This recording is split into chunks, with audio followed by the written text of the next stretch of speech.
আসসালামু আলাইকুম সুপ্রিয় দর্শক শ্রোতা, আপনারা দেখছেন গোপালগঞ্জের টুঙ্গিপাড়ায় বঙ্গবন্ধু সমাধির ১ নং গেটের সামনে আইনশৃঙ্খলা পরিস্থিতি সর্বোচ্চ নিয়ন্ত্রণে রাখতে টুঙ্গিপাড়া থানা অফিসার ইনচার্জ এখানে অবস্থান করতেছেন সহ তার ফোর্স নিয়ে এখানে খুব সতর্ক অবস্থানে রয়েছেন সহ সারা টুঙ্গিপাড়া উপজেলাকে আইনশৃঙ্খলা পরিস্থিতি শান্ত রাখতে প্রশাসন কাজ করছেন।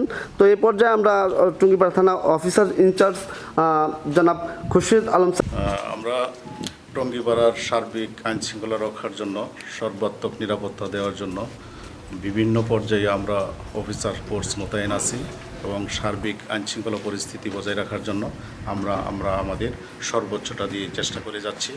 বাকি সময় যাতে আমাদের ভালো কাটে এই প্রত্যাশা করি। ধন্যবাদ। সুপ্রিয় দর্শক শ্রোতা, আপনারা দেখছেন টুঙ্গিপাড়ায় একটি উত্তেজনা হয়েছিল, কিন্তু আইন শৃঙ্খলা বাহিনী অত্যন্ত সতর্ক অবস্থানে আছেন।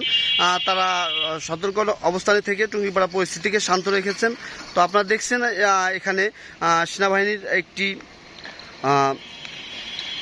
টিম অবস্থান করতেছে। তারা খুব সতর্ক অবস্থায় টুঙ্গিপাড়ার নিরাপত্তা নিশ্চিত করার জন্য তারা তৎপর রয়েছে। তো সকলে ভালো থাকবেন, সুস্থ থাকবেন, নিরাপদ থাকবেন এবং গুজব থেকে নিজেদেরকে সেভ করবেন।